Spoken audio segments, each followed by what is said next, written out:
The day everything fell apart wasn't marked by a great disaster, but by a series of moments that cut deeper than any blade. The crash of broken glass echoed through the house, a sound that felt final, like the closing of a chapter. Words were thrown like daggers, sharp, precise, and impossible to take back. And in the middle of it all sat a man who once carried the world with laughter in his eyes, now drowning in silence, surrounded by the ghost of a life he no longer recognized. People often say a man should be strong, that he should endure without complaint. That no matter how heavy the burden, he must never falter. But what happens when strength is mistaken for silence? When endurance turns into slow destruction? No one speaks of the weight that presses on a man's soul, of the cracks that form long before he finally breaks. I know this because I watched it happen. His name was Tunde. He was my friend and colleague. Tunde wasn't the richest man in Lagos, but he had enough. He worked as a project manager for a big construction company. A simple man with big dreams, Tunde believed in hard work and love. When he met Efeoma, it felt like those dreams were coming true. Efeoma was beautiful. She had skin like smooth chocolate and a smile that could soften any heart. She worked at a bank, always dressed sharp, with confidence that turned heads. From the moment they met, Tunde fell hard. He would do anything to make her happy. And for a while, he did. Their wedding was the kind people talk about for years. A grand hall in Victoria Island, the air filled with music and laughter. Friends toasted to their future. People said Tunde was lucky to have such a wife, and he believed it too. But what they didn't know was that behind the celebration, cracks were already forming. At first, it was minor things. Things you would not take seriously. Efeoma would complain about his job. "Is this all you want to be?" she would ask. "When will you start your own company?" Tunde laughed it off, saying he was working towards something bigger. But laughter didn't stop the questions. It didn't stop the comparisons. Efeoma became frustrated because her friends were married to men who owned oil companies and real estate businesses. They drove luxury cars and traveled abroad for holidays. Tunde gave her everything he could, but it was never enough for her. She wanted more. And when a woman starts to want more, a man starts to feel less. I remember the day Tunde came to me. His eyes, once full of hope, were tired. "I work from morning till night," he said to me, his voice heavy. "I give her everything. But it's like I'm not doing enough." I told him what any friend would. "Be patient with her," I said. "Marriage takes time. But patience is hard when the person you love looks at you like a disappointment."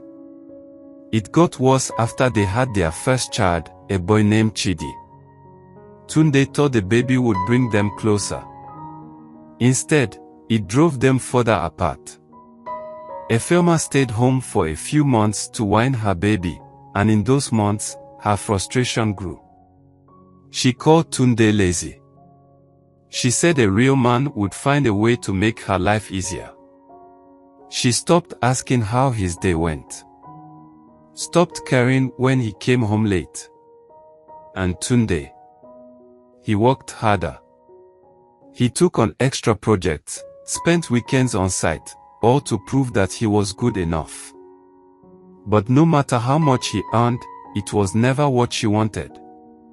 One night, after a long day, he came home to find Efeoma sitting in the living room.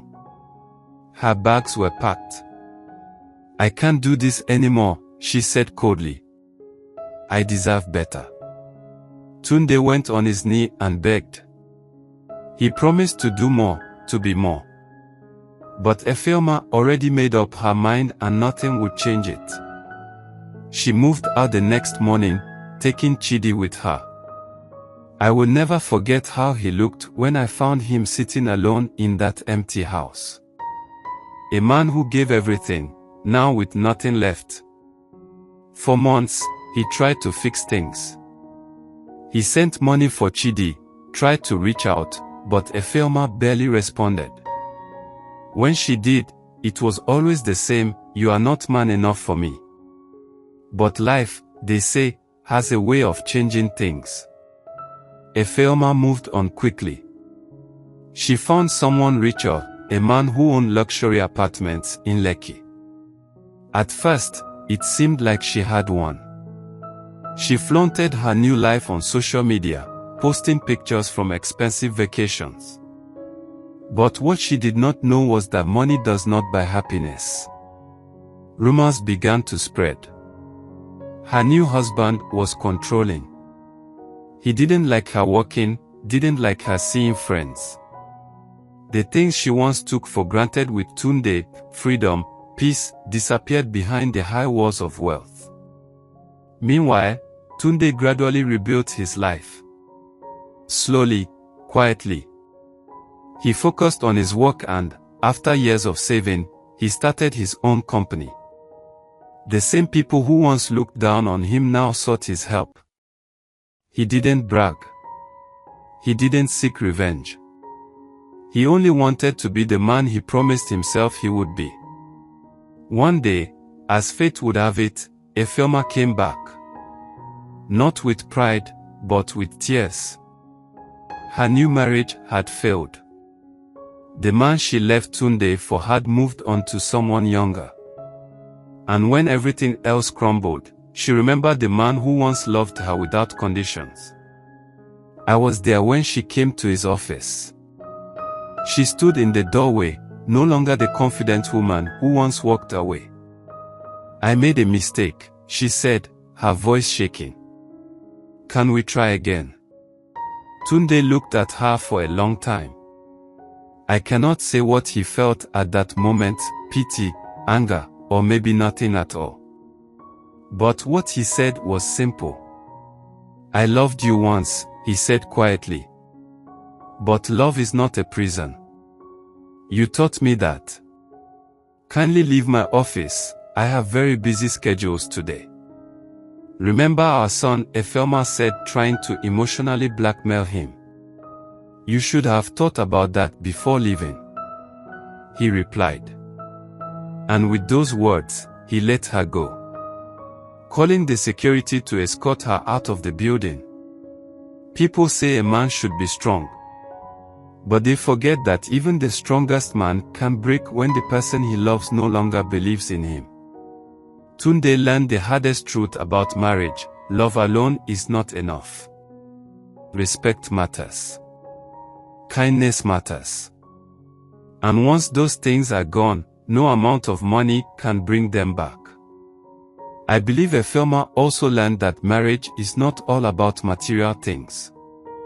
Love, patience, and respect are key ingredients to making your marriage work. Today, Tunde is remarried to a woman who values the things Efeoma overlooked. He is still the same man I have known for years, kind, hardworking, and patient. But if you ask him, he will tell you the truth that most men are too afraid to say. A man can give you everything. But no man can be enough for a woman who does not know how to be content. If you love this story, kindly subscribe to encourage us to do more. Comment, like, and also share to friends and family. Thank you.